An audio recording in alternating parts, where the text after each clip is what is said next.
The Vital Syllabus project aims to gather and highlight excellent resources that will support students of all ages all around the world in acquiring and deepening the most important general skills and in understanding and embodying the principles that matter most.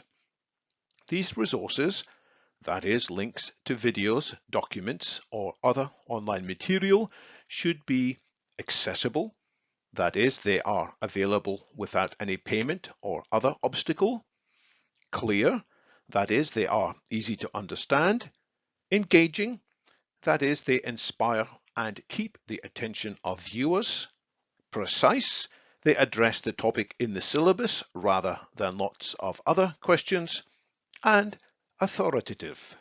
They have good reason to be trusted. If you know of resources that meet these criteria, then please get in touch. If no suitable resources exist yet for a topic listed in the Vital Syllabus, then we'll need to create it. Drawing on analysis from the 600 or so pages of the 2021 book Vital Foresight, the Vital Syllabus project proposes a framework of 24 top-level areas of study. We'll take a quick look at each of these areas shortly. You'll see that each of these top-level areas is further broken down into sub-areas. There are around 200 sub-areas in total. The ambition of the project is that, within 12 months from its announcement, that is, by August 2022, there will be at least one excellent resource listed for each of the sub-areas in the syllabus. In many cases, sub-areas will have a lot more than one resource listed. Given the accelerating pace of change and disruption, we're all going to need to be able to pick up new skills quickly and reliably. Psychologist Herbert Gurdjieff put it like this: tomorrow's illiterate will not be the people who can't read, they will be the people who have not learned how to learn. Reflecting on the expected rapid transformations in many sectors of society, pioneering futurist Alvin Toffler, in his book Future Shock, amplified Gurdjieff's statement as follows: given further acceleration, we can conclude that knowledge will grow increasingly perishable. Today's fact becomes tomorrow's misinformation. This is no argument against learning facts or data, far from it, but a society in which the individual constantly changes his job, his place of residence, his social ties, and so forth, places an enormous premium on learning efficiency. Tomorrow's schools must therefore teach not merely data, but ways to manipulate it. Students must learn how to discard old ideas, how and when to replace them. They must, in short, learn how to learn. By instructing students how to learn, unlearn, and relearn, a powerful new dimension can be added to education. For these reasons, the first top-level area of the Vital Syllabus is learning how to learn. This area includes evaluating sources of information, evaluating online courses, evaluating learning communities, the risks of overestimation of one's own expertise, different methods of learning and of consolidating new learning, and setting aside previous learning that no longer applies. The second top-level area of the Vital Syllabus is communications. In a world with huge flows of information and strong competition for what everyone does with their time, it's especially important to be effective in how we share ideas with a variety of different kinds of audience. This area includes the importance of narrative as well as facts, graphic and video design, understanding audience needs, building empathy, better listening for the sake of better communications, and converting, sometimes, negative critics and trolls into constructive partners. The third top-level area is agility. Skills in anticipating and managing uncertainty are significantly different from those applicable to situations which can be closely controlled or whose landscape is already familiar. Some of these new skills can be grouped under the heading of agility, a term that has its background in the world of software development. This includes dividing up hard tasks into a series of short sprints, obtaining useful feedback at the end of each sprint, updating plans based on new information obtained, combining a series of short sprints into lasting positive change, and learning from examples of agile going wrong. The fourth top-level area is creativity, which includes exploration. Success and progress often involves going beyond what we have previously explored.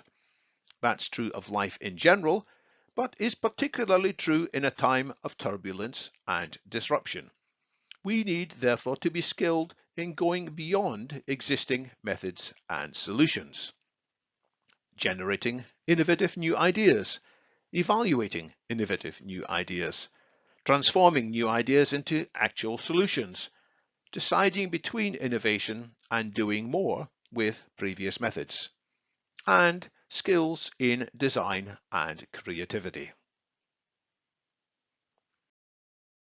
The fifth top-level area is augmentation. Our skills can be significantly boosted by technology and tools, provided we know how to take good advantage of that possibility.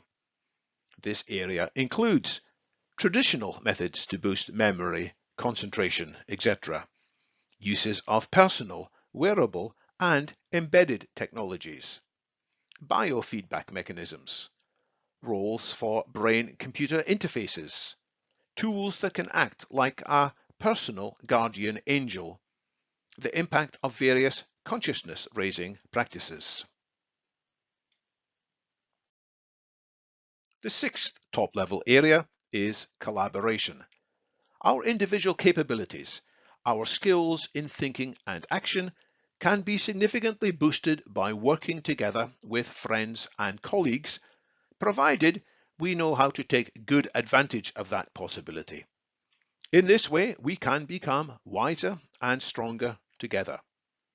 This area includes addressing individual blind spots by collective analysis, designing teams to promote synergies rather than cancellation, forms of play and other team activities that boost mutual learning, strengths and weaknesses of wikis and other open systems.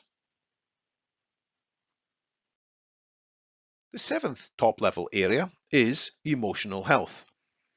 Emotional health is particularly important in times of stress, when people may perceive themselves or their friends or colleagues as failing to cope, and when our emotions are being targeted by malicious tools and methods. This area includes the benefits of a growth mindset, the strengths and weaknesses of positive thinking, handling fear of failure, social skills and perceptiveness, understanding, supporting and valuing diversity, distinguishing eustress, that is good stress, from harmful distress, links between emotional health and social circumstances, and links between emotional health and physical health. The eighth top-level area is physical health. Without good physical health, many other aspects of our lives are diminished. Conversely, as our physical health improves to unprecedented levels, it opens the possibility for unprecedented levels of personal well-being. This area includes augmenting the body, accelerating personalized medicine, opportunities for all-round, better than well health, opportunities for lives in a state of permanent youthful vitality, anticipating the longevity escape velocity, and anticipating social changes due to greatly extended health spans. The ninth top-level area is foresight, the anticipation and management of scenarios. In short, foresight is a set of methods to improve our anticipation of what would otherwise be unexpected. This area includes learning from mistakes made by forecasters and super forecasters, the purpose of scenarios, identifying trends that have the potential to cause disruption, the factors behind potential exponential change, identifying potential accelerators and potential brakes for trends, establishing canary signals for advanced warning of tipping points, how trends can combine to form breakthrough scenarios, using imagination to anticipate novel scenarios, methods to evaluate the credibility and desirability of imagined scenarios, and precautionary and proactionary approaches to risk and opportunity. The 10th top-level area is leading change. Attempts to manage the transformation of large corporations, organizations, communities, or parts of society often fail. We need to understand the reasons for these failures and how to avoid these failures. This area includes why major change initiatives often fail, positive methods to manage major change initiatives, building and managing a coalition to guide vital change, identifying and addressing misaligned incentives, moonshots and, something to be avoided, moonshot worship, and crossing the chasm. The 11th top-level area is technologies. Since technologies can cause profound change, it's important to understand them, their past, present, and possible future. This area includes the structure of industrial revolutions, technologies and overhang, energy systems, food, clothing, shelter, and beyond, nanotech, biotech, infotech, cognotech, virtual and augmented reality, robotics, space tech, and social tech. The 12th top-level area is economics, which includes business. Access to money and other scarce resources will remain critical for the accomplishment of many important tasks. A good understanding of economics, past, present, and future, is essential in order to avoid major mistakes with the management of resources. This area includes the positive accomplishments of free markets, the failure modes of free markets, the tragedy of the commons, the mixed market, the role of business, the roles of money and banking, cryptocurrencies, tokenomics, and the circular economy. The 13th top-level area is governance. What regulations and incentives could and should society collectively apply to steer the development of technology and its consequences? Awareness of the possible mechanisms of governance is vitally important.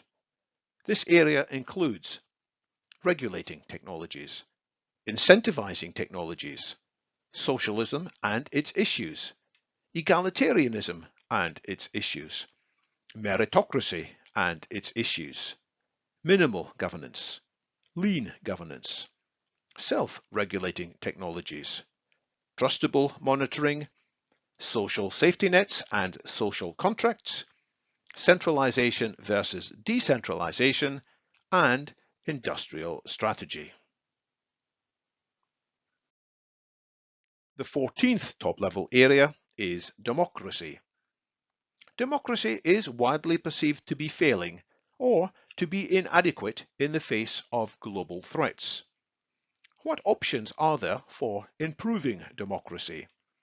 This area includes technocracy and democracy, the separation of powers, proactive vigilance, failure modes of democracy, deliberative democracy, enhancing democracy with AI, the role of career politicians, moving beyond party politics and toward super democracy. The 15th top-level area is geopolitics. How can our existing dysfunctional system of national and international politics be improved? This area includes sovereignty and interdependence, the international separation of powers, self-governing virtual states, seasteading, and rejuvenating the Bretton Woods institutions. The 16th top-level area is numeracy. Although everyone learns some basic arithmetic in junior school, there are some areas of numeracy that have become particularly important in the 2020s, to which mainstream education places too little attention. This area includes exponentials and, something to be avoided, exponential worship, probabilities, lies, damned lies, and statistics, and estimating harm versus ruin. The 17th top-level area is science. People frequently urge us to respect the science. But what does that mean? How can we distinguish between good science and bad science, also known as pseudoscience or fake science? This area includes learning from mistakes made by scientists, normal science and revolutionary science, debates over scientific methods, cognitive biases, social and ideological pressures on science, and potential limits of science. The 18th top-level area is philosophy. How can we approach questions when science cannot provide answers? The ancient field of philosophy is critically important in the light of profound uncertainty and on account of the collapse in credibility of many traditional sources of value systems. This area includes learning from mistakes made by philosophers, practical examples of the impact of philosophical decisions, awareness of philosophical biases and fallacies, implications of modern science and technology for traditional worldviews, strengths and weaknesses of religions, strengths and weaknesses of humanism, virtue signaling, evaluating unborn generations, free will, approaches to determine ultimate priorities, and evolving a framework for ethics fit for the 2020s. The 19th top-level area is transhumanism. Transhumanism is a worldview that is particularly suited to the 2020s, yet it remains poorly understood. It's time to make amends. This area includes components of transhumanism, varieties of transhumanism, the values of active transhumanism, the transhumanist shadow, criticisms of transhumanism, transhumanist culture, and anticipating the growth of transhumanism. The 20th top-level area is culture. A significant determinant of human flourishing is the culture around us. How might culture change over the next few years? This area includes societies with increasingly diverse subcultures, limits to tolerant coexistence, coexistence with AI and with robots, coexistence with animals with uplifted capabilities, and options for the future of work. The 21st top-level area is the environment. Another significant determinant of human flourishing is the environment in which we exist. How might the environment change over the next few years? This area includes our cosmic context, environmental independence and interdependence, planetary boundaries, the co-evolution of life and mind, options for rewilding, options for de-extinction, options for paradise engineering, options for exploring the wider universe, and alien life and the Fermi paradox. The 22nd top-level area is landmines. What are the biggest risks, landmines, to the well-being of humanity over the next 2 decades? And how might these risks be addressed? This area includes the left behinds, proliferation of weapons of mass destruction, WMDs, biotech hazards, infotech hazards, financial instabilities, environmental instabilities, political instabilities, cancers within society, reason under threat, divided nations, the risk of a Cold War 2.0 and the rush to lethal autonomous weapons, divided aging, landmines that are bubbling under, and existential opportunities. The 23rd top-level area is the singularity. How can we improve our anticipation and design of artificial superintelligence, abbreviated as ASI? What are the likely consequences of the arrival of ASI?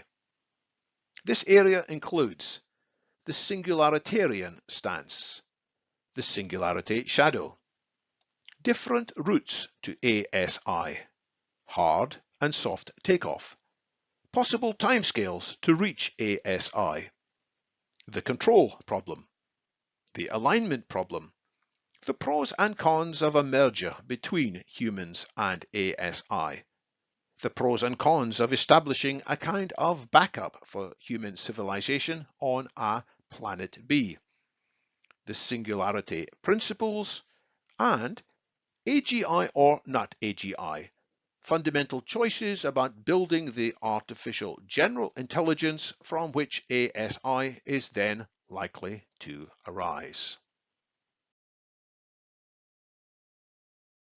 That takes us to the 24th top-level area of the Vital Syllabus, ultimate futures. What options are there for the ultimate future, for us as individuals and for humanity as a whole?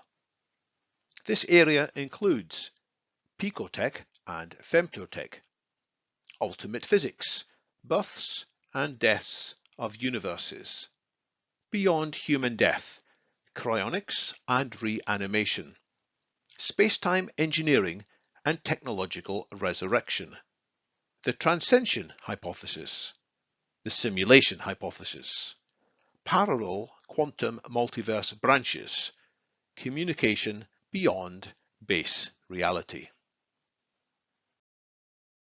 By the way, there's no expectation that students of this course will start at the very beginning of the syllabus and work methodically toward the very end.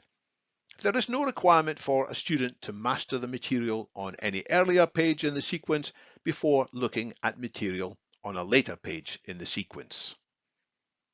Note also that as the project gathers resources, And as the project team learns more about the areas of study, it is very likely that there will be some changes in the breakdown of the syllabus into sub-areas and perhaps in the selection of top-level areas. That reflects the core principles of being open to new learning and of being agile in the light of discoveries made. Look out for additional videos that share more information about the Vital Syllabus project. To contact the project and to find out how to become more involved in it, see the Education tab of the London Futurist website. Thank you.